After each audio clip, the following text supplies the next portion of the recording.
Hi, I'm Andrew J. Boyle. Welcome to North by Norway.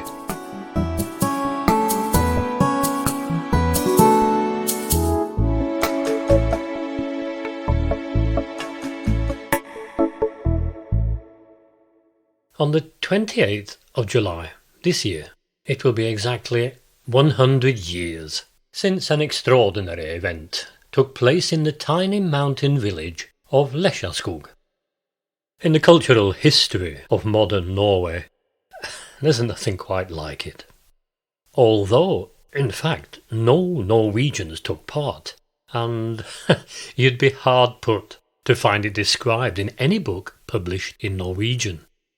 And put in simplest terms, it shouldn't raise an eyebrow. It involves an Englishman, fond of Norway, gets to the top of a mountain, enjoys the view. What makes it such an extraordinary event? Well, I've got a story to tell you that can be related in two ways, quickly and less quickly. Here's the quick version. 3 questions. 1. Who was the man? 2. How did he get to the top of that mountain? 3. What makes it worth knowing by anyone who loves music and who is interested in Norway? Well, first, who's this man I'm talking about? He's the English composer Fredrik Delius. In 1923, 100 years ago, he is 61 years old. Since around 1900, his fame as a composer has made him one of the most sought-after names in European classical music. He has been to Norway for 20 summers, and what he finds here in the mountains, well, it becomes a vital part of his music. So much so that he and his wife Jelka build a summer cottage in Lesjaskog. The village lies halfway between Dombås, high in the Gudbrandsdal Valley, and the west coast at Åndalsnes. But Delius is not a well man. He's losing his eyesight and the use of his legs. So, number 2. If his legs were weak, how did he get to the top of that mountain? Well, he was carried in a simple blue kitchen chair. Yes, the chair shown on the episode photo. And question number 3, so what? What makes it worth knowing by anyone who loves music or is interested in Norway? In September last year, I was at Grieghallen, the Grieg concert hall in Bergen, along with many hundreds of people, to hear Delius's Mass of Life performed on 2 nights by the Bergen Philharmonic. Later this year, his Song of the High Hills for orchestra and choir will be performed in Amsterdam and other Dutch cities. Now, whether in Holland or in Norway or in Germany and even in his home country, England, there are very few people who realise that the mountain landscapes of Norway are at the very core of the music he wrote. Delius was the greatest singer of Norway's mountain nature. That's not well known. Nor that, on that day in July 1923, he took his farewell to the mountains from a summit in Lesjaskog, before being carried down again over moor and marsh, through bushes and forest.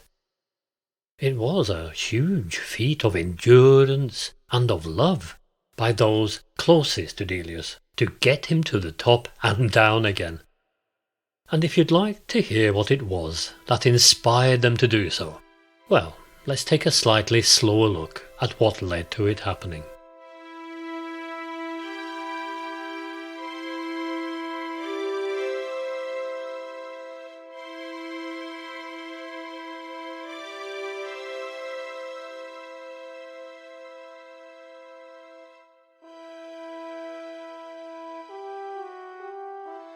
Delius was once asked if he would like to settle on a Pacific island, as some of his painter friends had done. He replied, "Oh, I would never think of settling too far from my beloved Norway. The light summer nights, and all the poetry and melancholy of the northern summer.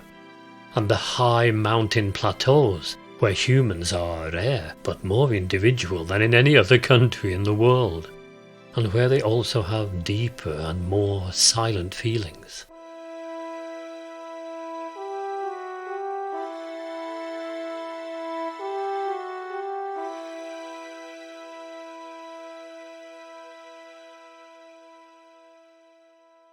Frederick Delius travels to Norway on 20 occasions during his adult life, visiting for periods of 1 to 3 months.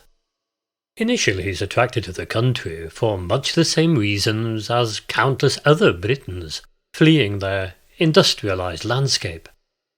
But his Norwegian journeys gain ever greater significance in his career. He comes to regard them as crucial to the health of his artistic process. If he is prevented from visiting Norway for more than 2 summers, he becomes restless. He senses that his creative direction is becoming more difficult to determine.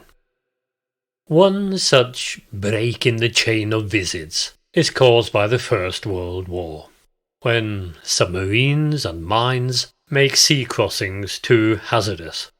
In a letter to her husband, Jelka Delius bemoans the turn of events. Oh, it's dreadful that we're cut off from Norway. I never felt so strongly before that it's really a necessity for you. On another occasion, she describes Norway as the land of Fred's constant longing.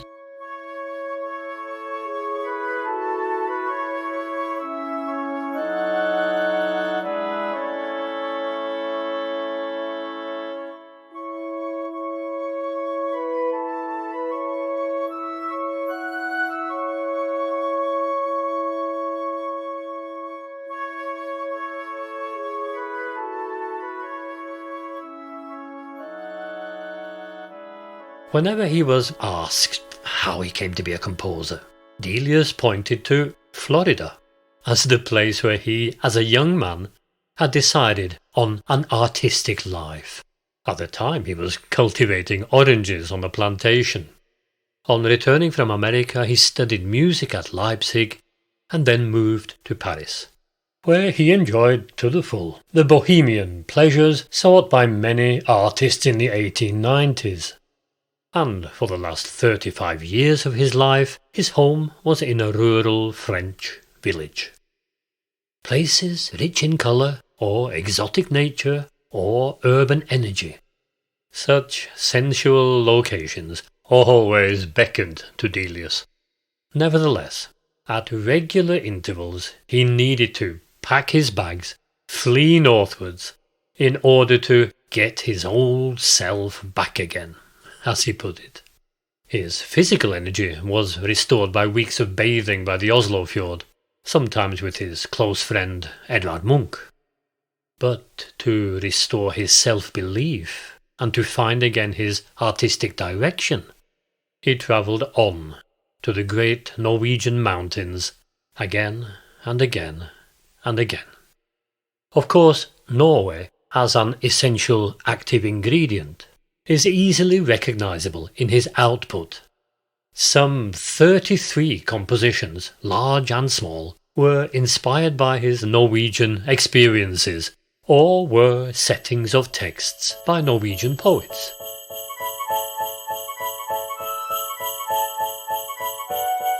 There would be music depicting a Norwegian sleigh ride and Norwegian folk tales. There would be music full of longing for the Norwegian summer and the call of the cuckoo deep in the birch woods. There would be incidental music for Norwegian theatres.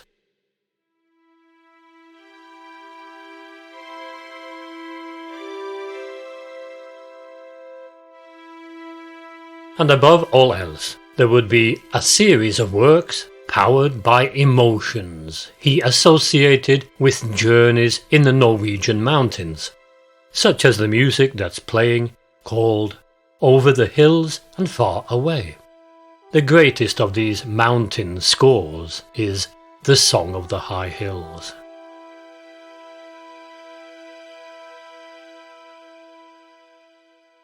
In Paris in 1895, Delius contracts syphilis. He's 33 and at the centre of a circle of artists who split their lives between work and then evenings in the cafes and salons of Montparnasse and Montrouge. Among his closest friends in the city are August Strindberg, Paul Gauguin and Edvard Munch. After becoming ill, Delius withdraws a good deal from the social whirl and devotes himself to his work and to keeping healthy, living a quiet life with his painter wife, Jelka, in the village of Grès-sur-Loire near Fontainebleau. With the outbreak of war in 1914, however, new strain is placed on his nerves and constitution. As the Germans advance into France, the couple are compelled to flee to England, and the tensions of conflict and exile affect Delius badly. In 1915 he is having great difficulty walking unaided, and doctors advise him to find some secluded spot where he can work on his health. So he and Jelka brave the dangers of submarines and mines and set out from Newcastle for Norway. In the beloved hills, his condition rallies, his creative powers return to full strength. But once the Germans start taking English passengers off North Sea ferries, their travels are at an end until the armistice in 1918. With the war over, the Deliuses are in Norway every summer. In 1921 their route takes them to a tiny village in the wide upper reaches of the Gudbrandsdal, just before the gentle valley sides are pinched into the jagged, towering cliffs of Romsdal. From Lesjaskog, Jelka writes to a friend.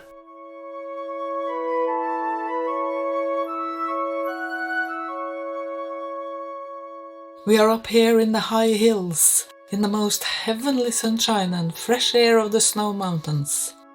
After that hard season in London, this is perfectly delicious.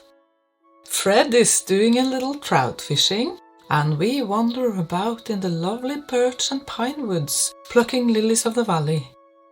It's only spring here, and the snow is still melting, making the little streams all rush down the hillsides. And it's so light in the evening we read in bed at 11 p.m. The tranquil setting, remote from the tourist trails further south, captivates them, and they make a bold move. A plot of land is purchased from a local farmer and arrangements made to have a small cottage built on the slope of Liahovdene, the hill above the Lesjaskog village. The following winter brings deterioration in Delius's health. He's losing the use of his legs, and his eyesight is growing cloudy. But in the summer of 1922, they return to Lesjaskog.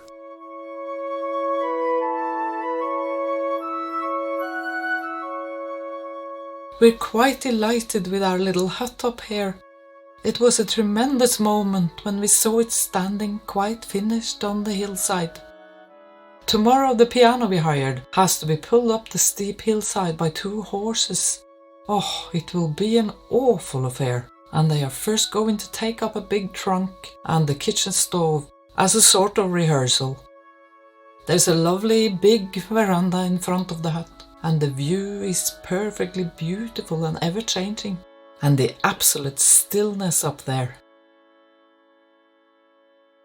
Their cottage is still part of the Överli farm, and the farmer Sigurd Överli, who is a wonderful fiddle player, comes to Delius to play folk dances.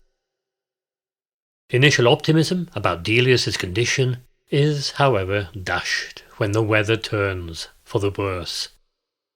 A third and final summer is spent at Lesjaskog in 1923.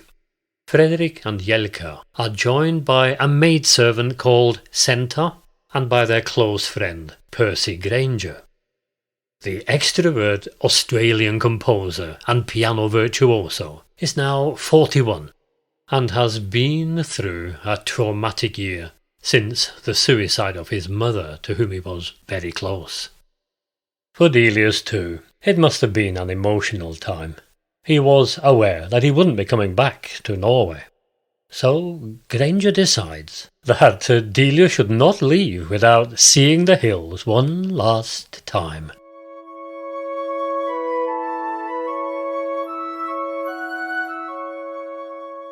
Just fancy what he did. Fred was longing to go up the hill at the back of our hut, because there's a heavenly view of the high snow mountains, and a great solitude with no trace of humans up there. So Percy arranged a chair, and 2 poles through it, and straps and ropes for all 3 of us.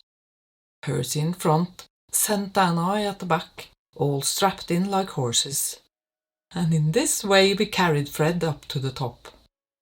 With our wraps and overcoats and having to carry our lunch and all sorts of things. It was an awfully heavy job, but we couldn't get any Norwegians to help us. As you can see from the episode photo of the chair, it's simple in design, has 3 legs, each curving slightly outwards, supporting a semicircular seat. It was once painted matte blue, but now much of the colour has been worn away. It took us 7.5 hours, as we had to rest so often, and we had to go over stones and rocks, up the steep mountain, through snowfields and rain clouds, and bogs and becks. It really was a tremendous job. But Delius got his last view of the mountains.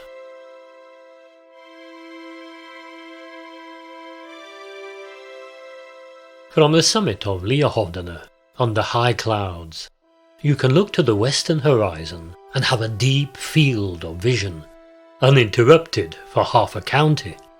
The reindeer plateaus of Reinheimen, sheer snow cliffs of the Romsdal Valley, and the peaks of Tafjord with their spines to you, looking down on the fjords of Vestlandet, the West Country.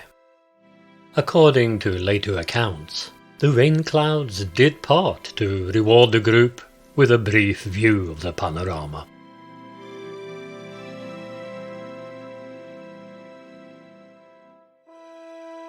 We came home in triumph at 9 p.m, having been watched from below with telescopes and marvelled at by the locals.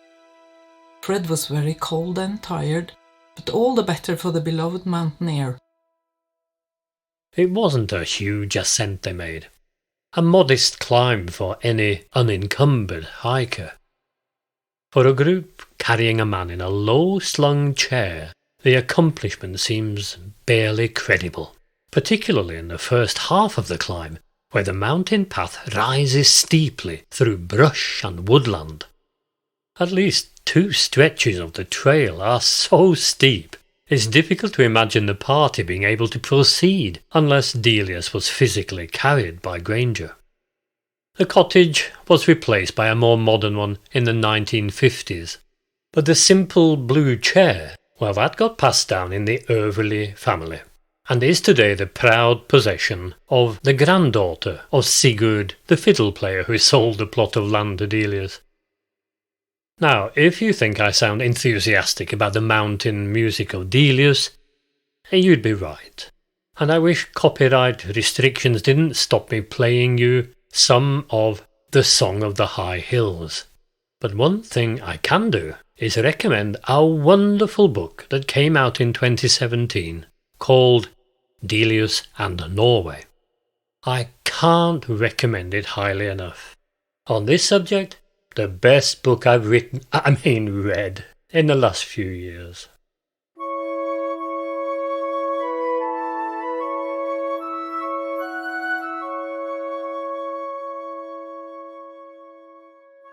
There's a postscript to our story. How did things go with Delius?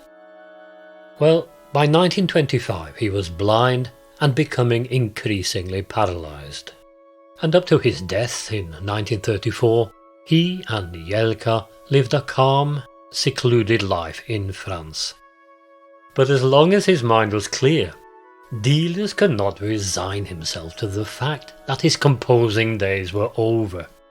He had sketches for unborn works, their growth suddenly arrested, but the image in his mind still animate and vivid. In 1928, a sort of miracle happened. A young Yorkshire musician, Eric Fenby, had heard that the composer was worried and unhappy because it was physically impossible for him to continue and finish his life's work. So Fenby wrote and offered his services as an amanuensis. Off and on for exactly 4 years, this unparalleled partnership worked together, completing some 8 or 9 wonderful large scores.